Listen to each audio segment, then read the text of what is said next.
what's up, everyone? Welcome to the Normal America Show. Let me get my chat up. What am I doing there? Great to see you all. Hope you're having a fantastic day. I know I am. A good day for me. I got an interview coming up here at 7 p.m. with Nonsmoker. It should be a good one. I don't know exactly what we're going to talk about, but it doesn't matter. At this point, I'm just awesome. It doesn't matter if I prepare or not anymore. Of course. Wonderful. It's great to be here, though. Yesterday was my birthday party. It was so much fun. I don't know if that's true, Zensforid. So there was an offer from Myron from Fresh and Fit to host a debate between Andrew Wilson and Destiny, and someone suggested that it be a 2-on-2, Destiny and Pisco versus me and Andrew said he would fly me down to Florida for it, and then Andrew later said that Destiny accepted, but I don't know if he means he accepted just a debate or going to Fresh and Fit for a debate or a 2-on-2. I don't know. So we'll get details of that worked out later. Yeah, my birthday was fantastic. Got to see a bunch of friends, got to see a bunch of family that it's been way too long that I saw. So it was a lot of fun. I know I wasn't doing much streaming. I wasn't doing much following any news or anything like that. I was put my phone away. It was nice. It's nice to have days like that. So good times. So bummer, I had to leave my family and come back to work, but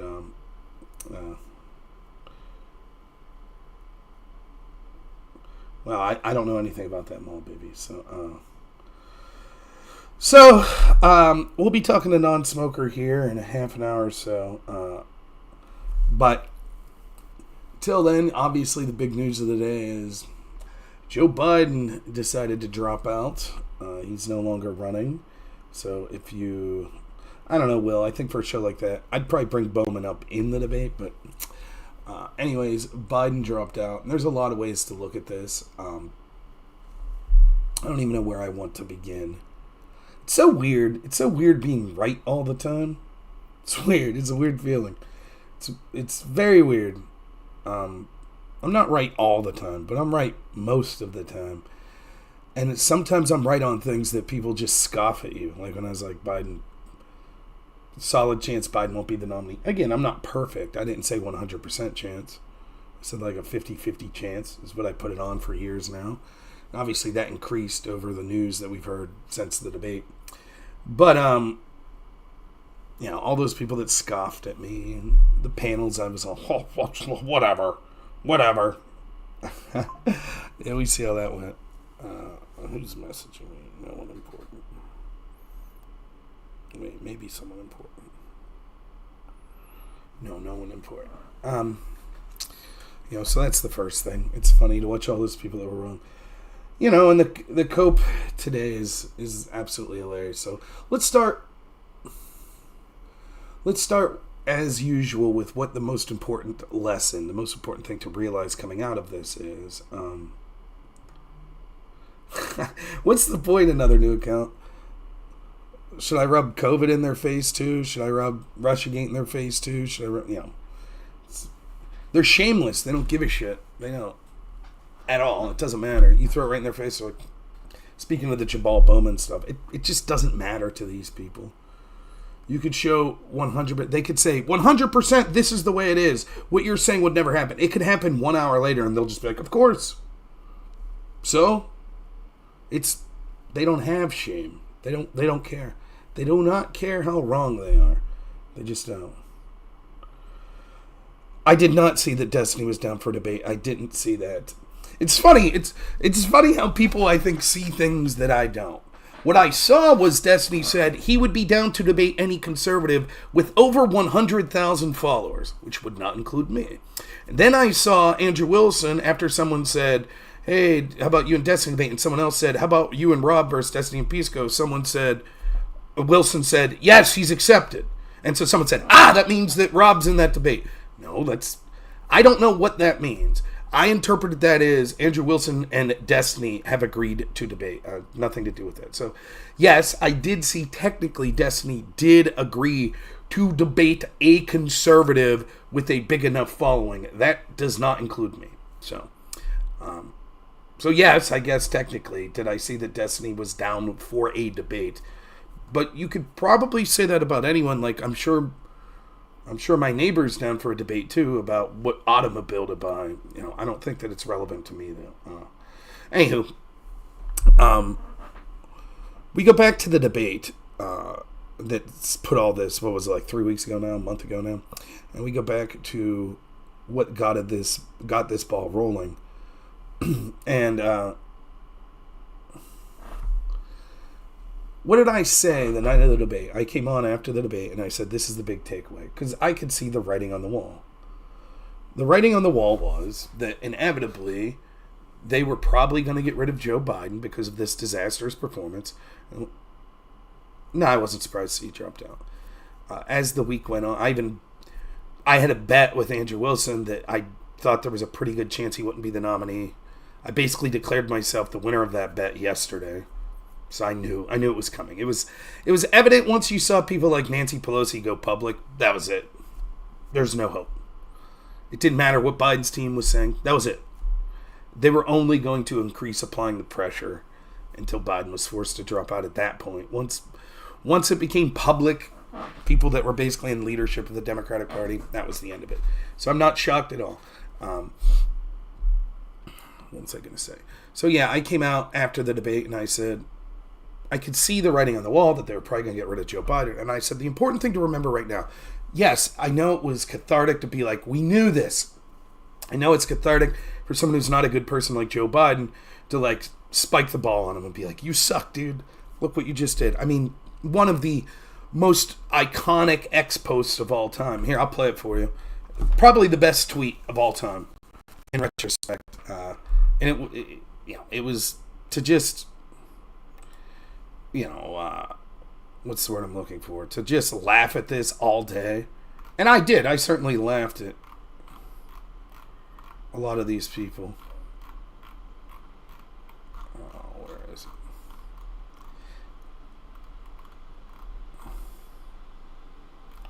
it? The sense that he hadn't shown Donald Trump. And this is epic. Lost 2 debates to me in 2020. Since then, he hadn't shown up for debate. Now he's acting like he wants to debate me again. Well, make my day, pal. I'll even do it twice. So let's pick the dates, Donald. I hear you're free on Wednesdays. Donald Trump lost 2 debates to me in 2020. Since then, he hadn't shown up for debate. Now he's acting like he wants to debate me again. Well, make my day, pal. Make my day, I'll pal. even do it twice. So let's pick the dates, Donald. I hear you're free on Wednesdays. Yeah? Donald Trump lost 2 debates to me in 2020. Since then, he hadn't shown up for debate. Now he's acting like he wants to debate me again. Yeah. Well, make my day, pal. Tell him, Joe. I'll even do it twice. So let's pick the dates, Donald. I hear you're free on Wednesdays. Hear you're free on Wednesdays. Let's do it twice. Make my day, pal. That's epic. That's so epic. It's so epic. And I understand, even the night of the debate, that was the story for almost everyone. But it wasn't the story for me. Now, don't get me wrong. I don't mind people laughing and, But what I said was, the story is, never forget, as the news cycle... I mean, my goodness, within 3 weeks, within a month, we had an assassination attempt. And I said, the news cycle will move on. But never forget that these people that gaslit you for years about Joe Biden's mental health, they're just going to move on. They're going to act like it didn't happen. And they all are. They're all acting, and they're just, anyways, Trump's a threat to democracy. Oh, Kamala Harris, or whoever replaces, greatest person ever. Fantastic. And that's what'll happen. And you'll be like, but wait. We have questions. Jake Tapper, how did you not know for years? How didn't you know? How didn't Kamala Harris know for years? Are you the worst at your job of anyone ever? You're that incompetent? Or did you lie? And did you gaslight the American people? Which is it? Pretty much every Democrat and media member? Which one? And if they're willing to lie to you about that, you think they're telling you the truth, that Donald Trump's literally God, Emperor, King, that if he wins will lock everyone up and declare himself dictator for life and destroy democracy? You think that's true? You think that's true? Or could they be a little misleading there as well? What do you think? And I told you, I was like, that's the story coming out of tonight. And then what have you seen? It's exactly what's happening. You had a bunch of... Jake Tapper is one of the good ones. Now he's questioning. And it's hilarious to watch this today. It's absolutely hilarious. For example, someone like Wick. Wick just posted a poll this morning. It was like, majority of Democrats still want Biden to stay in. Okay, so Biden said in his last speech he wanted to stay in. He wasn't going anywhere. And we had all this report, all these powerful donors in the background were trying to force him out. So we know that he wanted to stay and was basically forced out. And the narrative was, well, but still, that's what the majority of Democrats want. Well, Wick says no. Wick says, no, here's a poll showing the majority of Democrats want him to stay. Okay, well then how is this not anti-democratic? How is it not? Yes, they gave their Democratic voters a rigged primary. They did. Which in itself was anti-democratic because in addition to sort of rigging it to make the... So it was the incumbent, Joe Biden, was basically the default choice. They also intentionally gaslit everyone that he didn't have cognitive decline, which was bullshit. They knew he did. They just assumed they could cover it up like they have for years. Now powerful people, including media people, donor class, etc., have forced Joe Biden out. Aren't they the party of democracy? Well, but they're allowed to do it. No one's saying legally they can't do it. That's fine. But when your argument is democracy, do the Democratic voters have a choice now in who their nominee is? No, they don't. In fact, had the primaries not been rigged and had the truth about Joe Biden been known, there's a solid chance that RFK could have won. Do you think the superdelegates are going to pick RFK? You think?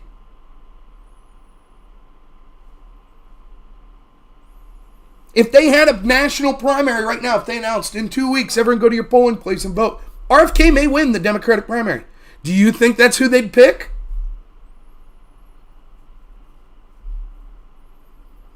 Probably not. In fact, definitely not. So just like they didn't want Bernie and screwed him over with superdelegates, that's what's going on. The Democratic Party, the party of shut your mouth, you'll get who we tell you.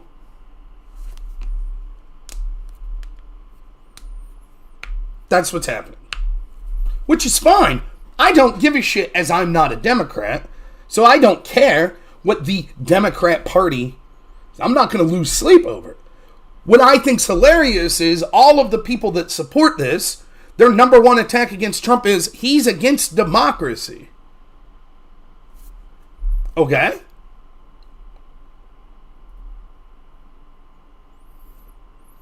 And of course, as I predicted as well, all of the attacks on Joe Biden, they'll now, that they said weren't a big deal, they're now just going to take and say, oh, actually it applies to Trump.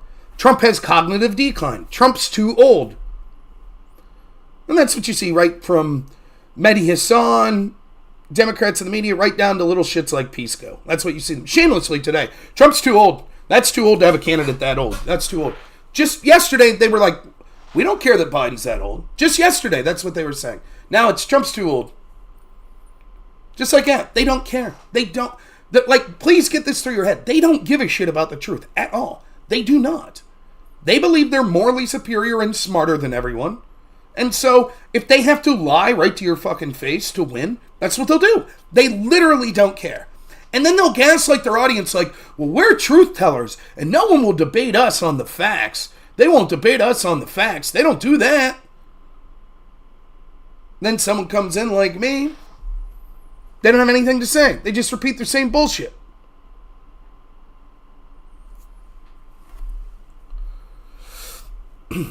So yes, it is anti-democratic. Some couple highlights. How about our friend Connor points? I still really like Connor. Don't get me wrong. I think he's a good dad.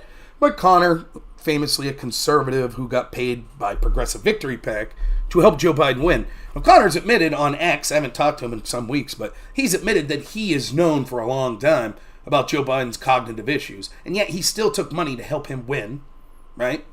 Now, Connor's out there today, and he's saying, oh, yeah, this is a great move. This is great. This is what we need. Yeah, it's great, isn't it? Isn't it great that basically every institution in this country lied to us? Blatantly? They blatantly lied to us.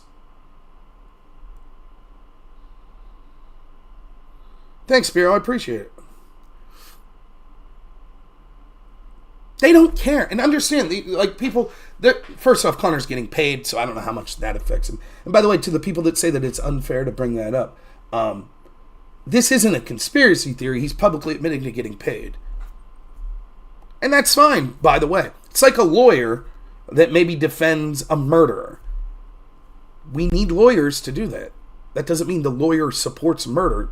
Our system is one such that everyone's entitled to a competent defense.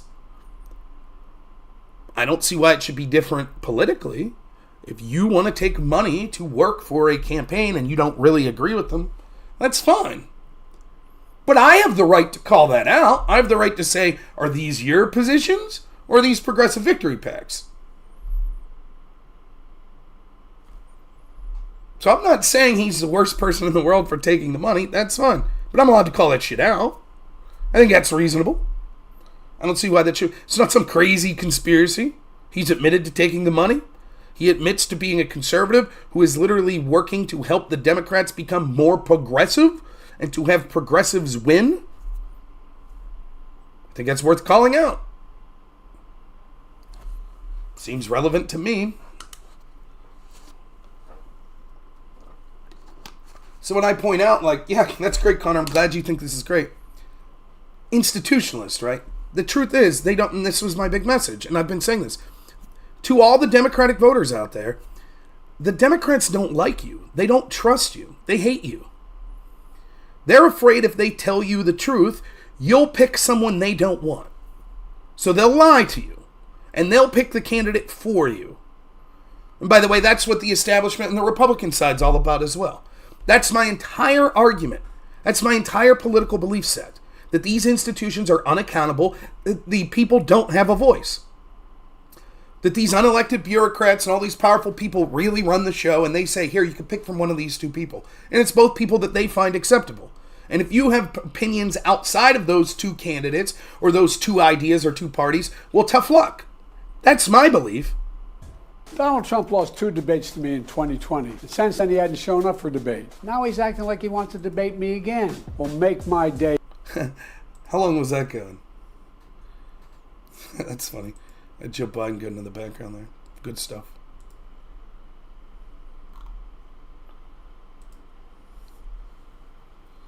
So that's the truth. To the Democratic Party, you might hate Donald Trump. And maybe there's nothing I could say to ever convince you to vote for Donald Trump. That's perfectly fine. You might still be voting Democrat. Perfectly fine. But understand they hate you. And nothing's ever going to change. You know, I have friends that text me. It's like, wow, it's about time Biden dropped out. He should have done so 8 months ago. And I said, yeah, but buddy, guess what, dude? You're still going to vote Democrat. Nothing will change. Nothing. They laugh right in your face. They're like, here's another shit sandwich. Take it. And you'll take it. You'll eat it and go, this tastes like shit. That's the Democrat voter. Man, this shit sandwich is terrible. They lied to me for 4 years about Biden's mental health. Oh, now I'm eating this shit sandwich. I guess give me another. That's the Democrats. That's it. Didn't Fox News lie about Dominion voting machines? Fuck Fox News. Don't care at all. Can't tell you the last time I've watched Fox News. The only program that I ever watched on Fox once in a blue moon was Tucker's monologue. Once in a while, I'll see, like, on X, a 30-second Greg Gutfeld joke. That's it. I don't have cable. I don't watch Fox. Did Fox lie about Dominion? Don't know. Don't give a shit. That is different than the lies we're talking about. Now, if people knew that the Dominion shit was bullshit and they were saying it as is partially alleged, that's garbage. But someone saying, I think that the election, that there was fraud and not being able to prove it, that's not a lie in the same token of, hey, you see that guy over there mumbling that the Easter Bunny is showing where to go? That's the president of the United States. I think something's wrong with that guy. And them going, no, there's nothing wrong. What are you talking about? Something wrong? Are you a bigot? Are you an ableist? Those are cheap fakes. That's cheap fake. What you're doing is disinformation. That's a cheap fake. There's nothing wrong with him. That man's sharp as a tack. Really, because I read her report, and it said, like, that he had the intent and committed these crimes, but they weren't going to charge him because a jury would find him to be basically a sympathetic old man with memory issues. Like, that sounds troubling to me. That guy's the president. No, that's cheap fake. Her was lying. Cheap fakes. Robert Hur lied. That's cheap fake. That's cheap fake stuff, man. No. That's garbage. Joe Biden's sharp as a tack. Trust us. Trust us. Oh, okay. Well, can we hear the tape? No, you can't hear the tape. You can't hear the tape. Nope, sorry. You can't. National security concerns. Executive privilege. Executive privilege. You can't hear the tape. But you provided the transcript, and you're saying that the tape's the exact same as the transcript, so why can't we hear the tape? No. You can't hear it. You can't hear it. No. This is a threat. You might use AI to change it. So no. Cheap fix. Cheap fix. That's it. That's the entire Democratic Party. This entire media apparatus. I had someone say, when I said all these groups lied, everyone surrounding Joe Biden lied. His family lied. His administration lied. Kamala Harris lied. The Democrats that work with him in Congress lied. The media that's worked with him, they lied. They all knew. And someone said, how do you know they knew? Well, because I knew, and I could see it with my eyes. But let's say for a second that's not the case. Let's say that Jill Biden had no clue. Let's say that Kamala Harris, people that see him every day, no clue. You were seeing it. You were watching. You were like, oh, there looks like there's something wrong with this guy. But they didn't see it. They're there with him every day. They didn't see it. And the people in his administration, his staffers, they didn't see it. And the generals he's working with didn't see it. And the media people he's working with didn't see it.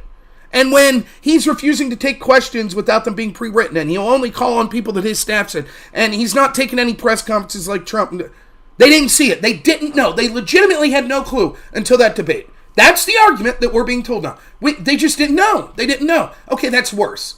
I'm sick and tired, and have been for 8 years, this argument of incompetence. Of all of these major institutions, oh, the FBI just didn't know you weren't supposed to change evidence to spy on a presidential campaign. They didn't know. They didn't know you weren't supposed to change evidence to the opposite of the truth. Sorry, they didn't know. It's just incompetence. It wasn't nefarious. Oh, the media didn't know that they were actually supposed to cover a presidential administration. They didn't know that. They didn't know. They didn't see the signs. Yes, you saw them. You were watching at the same clips the media was, and you could see that there was something clearly wrong, but the media just didn't know. They didn't know. What can you do?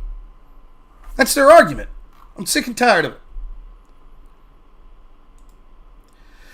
Now, I do have an interview coming up, so the last thing I'll say, we'll talk more about this probably after the interview, but the last thing I'll say is this. I'm actually in a better mood today, because one of the things that was bumming me out last week is how prevalent it was talking to people both on stream, on social media, and then even people in real life that were telling me terrible stories about how many people in this country, whether they believe it and they're really thinking it through, or they're just emotional, so they're saying things like they wish that the attempt on Trump's life had succeeded, or that all Trump supporters deserve that sort of treatment, as the gentleman who died. That shit's depressing. It's depressing. I thought that my job was to try to reach out to everyone and say, whoa, let's pull back that. That shit's crazy, right? Now, one of the reasons you saw people like Destiny doing that was because they were taking L after L after L. Court cases not going their way, their candidate being exposed, them being exposed as liars that were covering up for Biden's cognitive decline, all of this. It was all coming out at the same time. The polls were going really bad. Civil war within inside the Democratic Party wasn't going well. So they're on tilt. And unlike me, who's a populist, whose candidates almost never win, and I've learned to lose with grace, and to have things in my life that are meaningful, that even outside the scope of politics, I try my best, I'm honest, I'm authentic. If I lose, if my side loses, I wish for the best, that whichever side wins, and I go about my life, and I try to win the next battle. That's what I do. And I decry things like violence. I'm not a ball baby like Destiny and the people on the left that become totally unhinged when they get a couple L's. Every institution on their side, but oh boy, if they go 3 bad weeks where some court cases go against them and a debate goes against them, next thing you know, they're saying the edgelord is shit, aren't they? So, hey, one positive thing, if you're a Democrat out there, by the way, for Republicans, Trump supporters, etc., this is good news politically for the Democrats.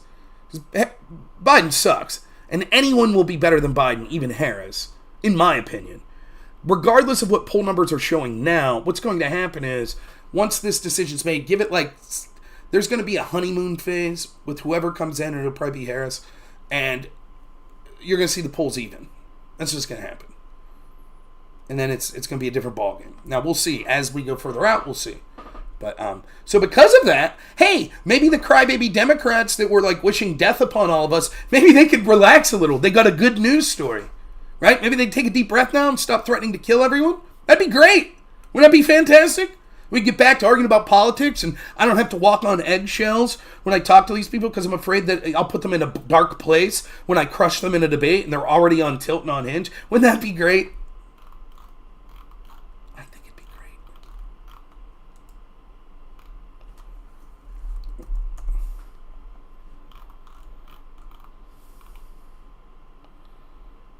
My chat's screwing up, so sorry.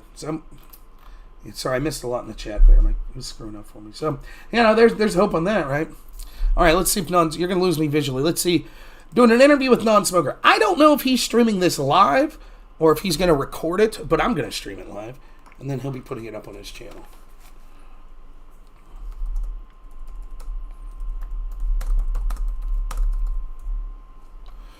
Just give me a second here. Looks good.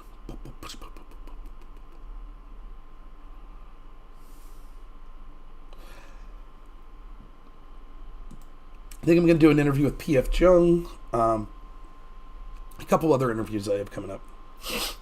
Looking forward to it.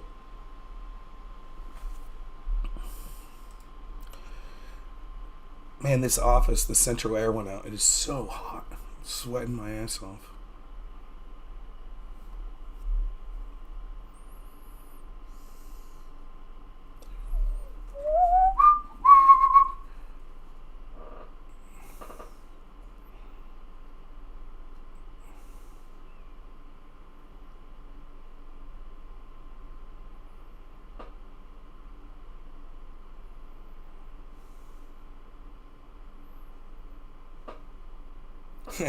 It's funny.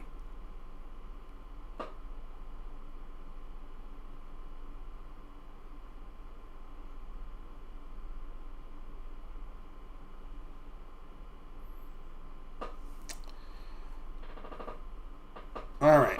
So, I know it's dark right here. Let's see what the chat's saying. Yeah, P.F. Jung said he wants to reach out to me.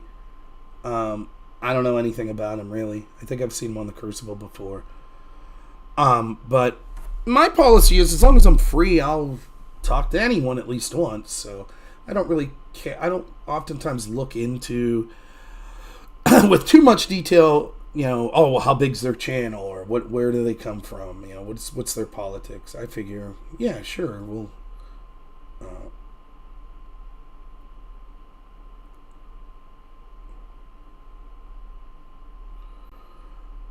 I understand platforming and hearing from dissenting opinions, but we've already heard the position 5,000 times, so I keep doing it. I don't know, you talking to me because I like debate.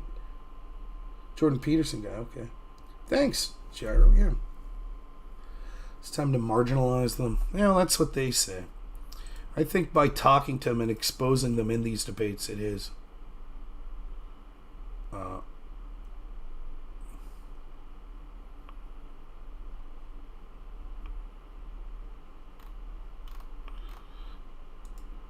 It's something I enjoy. I think it helps somewhat.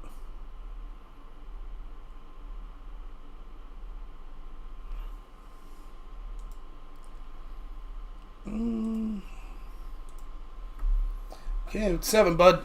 You good?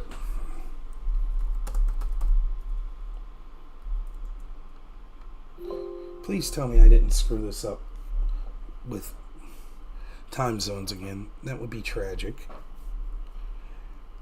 I'm hoping that's not the case.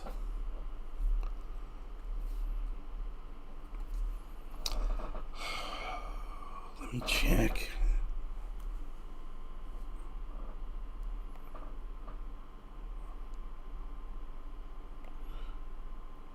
$7 p.m. Eastern time. Okay, that's now. Alright, hopefully I'll be here soon.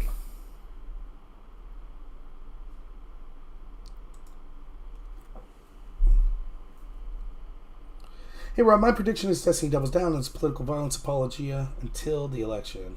Takes a month-long break and then wants to cool it. Maybe.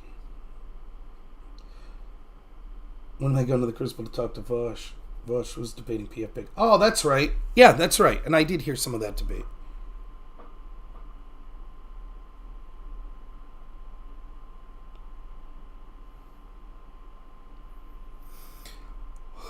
Sonsol tweets me, says, the Republicans haven't told a truthful statement in 20 years, Rob. Every statement the Republicans have made have been lies, according to Sonsol. Democrats never lied about Joe Biden. They've just been running on his record rather than his slip-ups. Trump has neither the record nor age to run on, only hatred of the other side. That's your party. It's surreal. The unintelligence and the gaslighting that these people do themselves it's surreal. Is that true? You think that's objectively true? That every statement Republicans have made for 20, every single one's been a lie, and that the Democrats have never lied about Joe Biden? They were honest about his cognitive decline from day one. That's the argument. And they'll point to like one or two articles from like 2020 from like the New York Times opinion page that says, is Joe Biden too old? No, asking if someone's too old is different than saying he can't walk off stage by himself. He has no idea where he's at points. And notice how they do this. They do this all the time, right? Like, look what they're doing. All right, I'm just going to bring back the camera until we figure out what this dude's doing. So, I mean, okay, never mind. Now he says he'll call me now. All right.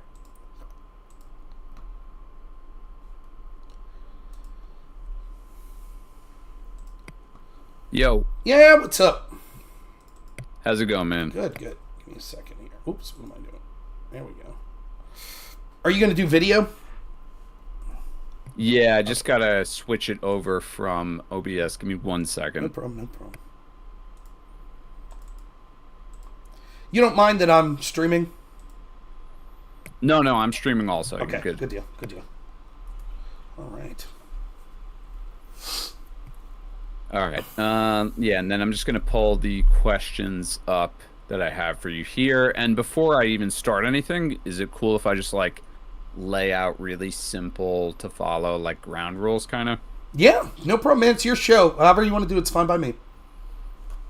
All right, cool. So yeah, basically, we're both streaming now, but I'm going to take this recording, turn it into an audio file, and then play it on the radio tomorrow night.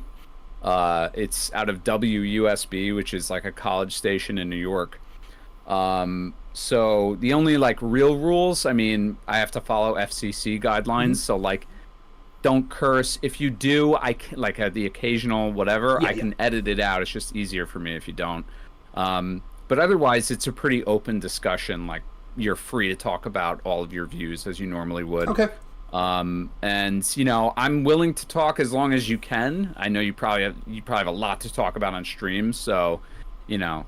Unless I have to leave for like concerns with my work, we can go as long as, you know, within reason. I don't know about like 10 hours or anything, but within reason, I'll be all right. And I used to have a radio show, so totally get it. I had to abide by those same rules, so it shouldn't be a problem at all. Okay, yeah, so you know the deal then. Yeah. And yeah, and then when I'm done with it, obviously editing and everything, I'm going to cut it into a YouTube video, and I can send it to you if you haven't like any issues with it. Like if the last second you're like, hey, I don't like this, I don't want it to air, I won't air it. Nope. I don't see that happening. That will not happen, I assure you. Like, but thank you for the offer. I used to say that to people, and then I would get like, I remember last year I had someone reach out to me and was like, you put a video up in 2019, it was a panel, can you remove it? And it wasn't me. It was like, I did like Dylan Burns' panel or something, and I was like, oh, dude, I have no pull there. Like, I could pull it off my channel, but I can't call Dylan up and be like, hey, man, this guy was on the... He's like, yeah, I'm just trying to be totally incognito now online. And luckily he used an avatar and didn't use his real name. I was like, surely you'll be all right. But, yeah. But, you won't have to worry. You can keep whatever up. Thank you, though. Yeah, I figured you'd be cool about it. All right, so anyway, for those of us in my audience on Twitch, just want to introduce you guys to Rob Noor. Rob is a political streamer here on, I guess Twitch and possibly YouTube also. Is that correct, Rob? Yeah, I'm on pretty much Twitch, YouTube, Kick, Rumble, and X. So I'm on those 5 panels. And then I dabbled in making little videos on TikTok, trying to crack into that audience, but I'm very inconsistent other than the live streaming on those above-mentioned platforms, so...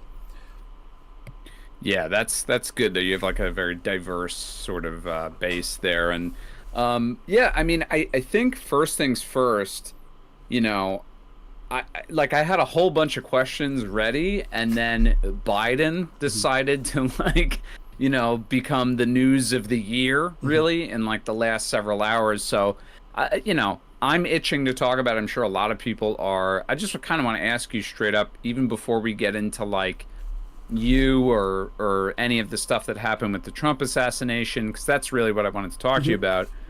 What are your thoughts, just right off the top of your head, about Biden deciding not to run in 2024? So my entirely political thesis is that I feel that there is an establishment in the Republican and Democratic side that haven't cared about the voters for like 50 years. So there's sort of this conglomeration of unelected institutions plus our elected leaders that really give us the illusion of choice. But in reality, they're kind of on the same side. So on the big issues like bailing out the banks or going to war in Iraq or, foreign policy decisions like that, I feel that our voice doesn't matter. They pander to us, but our voice doesn't matter. And I think, to me, that Biden's withdrawing is the clearest example I've seen in my entire adult life of that, where we were basically gaslit for 4 years, definitely the last 2 years, that what we could all see in front of our eyes, which was the declining mental health of Joe Biden, wasn't occurring. And we were lied to by almost the entirety of the sort of trusted media class, other than Fox News, which, don't get me wrong, I don't like Fox either, but the New York Times, MSNBC, CNN, ABC, all of them lied to us and said, no, we don't see anything there. We were lied to about the Biden administration, the Democrats that worked with him, Biden's personal family, etc. And they thought that they would be able to drag Biden across the finish line again this time, like they did in 2020 and like they have throughout his presidency. And unfortunately, Trump called their bluff, and everybody saw what happened on that debate stage, and they could no longer control the narrative. And now they've gaslit you for years on that, and now they're gaslighting you. Oh, we didn't know. Oh my goodness, we didn't know. Now Joe's a great man and he needs to step down for democracy. This is not democracy. What happened was the Democrats rigged the primary to keep someone like RFK out, which I think he would have had a lot of popularity, but he's not an institutionalist, so they didn't want him. So they lied about Biden's cognitive decline, and now it's blown up in their face, and so what are they doing? Well, they're going to have the people at the convention, the delegates picked. And that means millions of Democrat voters, which I am not one. I'm a Republican, right? But I'm still appalled by what I see as the anti-democratic measure, particularly when they're running on the other side being a threat to democracy. So for me, that's the big story. I knew that Biden would drop down. I would put it for years, there was a 50% chance that Biden would not be the candidate in 2024. I knew after the debate that was all but it. I was like, they'll get him out eventually. And to just watch them clown themselves in the past 3 weeks has really been amazing. And my question is to the people that I'm trying to get sympathetic to my goals, which isn't Donald Trump or the Republican Party. My thing is, you may never vote for them. Totally cool. All I want is a system that actually cares about the voters. And if you should question, if you're a Democrat and a voter for the Democrats, why did they lie to you? It's because they don't trust you with the truth. They trust that they're more moral and smarter than you. And so it's okay for them to lie about the most blatant of things and then just install whoever they want and say, but trust us, you have to vote for them or else democracy's on the line. It's all garbage. Hopefully people wake up to it. Again, I'm not telling anyone they have to go vote for Donald Trump. There's reasons not to like him. But I hope that people wake up to just how corrupt this system is. Dude, I couldn't have said it any better. I mean, on so many levels, it's just an obvious example of the Democratic Party having no respect for the concept of democracy. Like, they have no regard for their constituents whatsoever. You could make an argument, and I talk about this with my chat a lot, that 2016, the primary process was, if not rigged, at least heavily influenced by Democratic Party insiders who just flat out didn't like Bernie Sanders. They wanted Hillary Clinton to be the candidate. And you saw similar things in 2020 with this whole slate of candidates running at the same time as Bernie and Biden, and hanging around well past the point that they were, had any realistic shot of winning, just to pull votes away from Bernie. And it's always kind of felt like, at least the last two primaries and into this one, and what you talked about, the Democrats changing the schedule of the primaries to try and, avoid any growing support for RFK. It's all for the benefit of Biden, and then it blows up in their face later on. But the people who really get screwed are those Democratic constituents who say, okay, well, some of us, or millions of us really, support Biden. Some of us gave money to his reelection campaign, or we may have even volunteered, for the Biden campaign in some level or whatever. And now it's like, okay, all of that work, money, time, effort you put into getting this guy reelected, totally irrelevant. Now, we're just going to pick someone else to run at the convention, and you're going to deal with it. It really does feel like, and I'm not a fan of either party, but it really does feel like the Democratic Party, more so than the Republican Party in some ways, is corrupt in a way that it's just what's a good way to put it? It's corrupt in a way that's beyond normal politics, right? Like, because they purport to be the party of the working people, the party of the downtrodden, this, that, and the other, but they're controlled by this stratum of like elites within the party. So there's I think you're spot on. There's a lot to say about this, right? Like, so for me, I think that 2016 election was a seminal election. Now, let me be clear about my policy positions as someone who's into politics. I'm close to a libertarian, so I despise the socialism of Bernie Sanders. And yet I was publicly on record and said I would vote for Bernie Sanders over Jeb Bush. Why? If I disagreed with so many of his politics. Because I thought that the most important issue was getting someone who was outside the current establishment system. Because the best chance of some populist, libertarian-leaning person ever getting into power would be to crack through this sort of fake two-party system where these elites really control things. For me, what happened was something really amazing happened in 2008. I was in the debate community in college. I had friends with all these left-wingers. They thought I was quirky. I'm a likable guy, so they liked me. I was a Ron Paul guy. So it was like, I was at least with them against the Iraq War. And I don't know how old you are, but back then, that was the big political issue. And so the left culturally had all of this push. Not as strong as Vietnam, but similar. Right, where you had all of these cultural icons from the entertainment industry, Michael Moore or Bruce Springsteen, or all these. I used to listen to punk music, so I'd go to like Warped Tour, and they're all like punk against Bush and all of this stuff. And I'm not a Democrat, I'm not a lefty, but I'm with them on this issue. And then in 2008, Barack Obama wins and basically continues Bush's foreign policy. It's almost indistinguishable. And all of a sudden, all of my friends that I'd made my young adult life, they radically changed. They went from the most distrusting of our military-industrial complex, of sort of big money in politics, etc., to all of a sudden they were the most supporting of it. And they would look at me and be like, you changed. And I'm like, why? I was against the Patriot Act when Bush was there. I'm against the Patriot Act when Obama's there. How have I changed? And then Trump represented something to me, this sort of the right-wing version of sort of what you saw of Bernie Sanders and the like global leftist movement, of socialist movement. Again, which I don't like, but it was something that's outside the scope of sort of the establishment orthodoxy. They didn't like Bernie. And so my feelings what happened with both Brexit and Trump was that they were like, we will stack the deck so much with the establishment left that the establishment left will win the election. They'll win the vote. And we'll screw over anyone on the left that would challenge us within. Right? So in Europe, right, they were screwing over the more radical lefty people, right? And in the United States, they're screwing over Bernie, right? And so they're like, then it'll be establishment left position versus populist right position, and we'll crush it.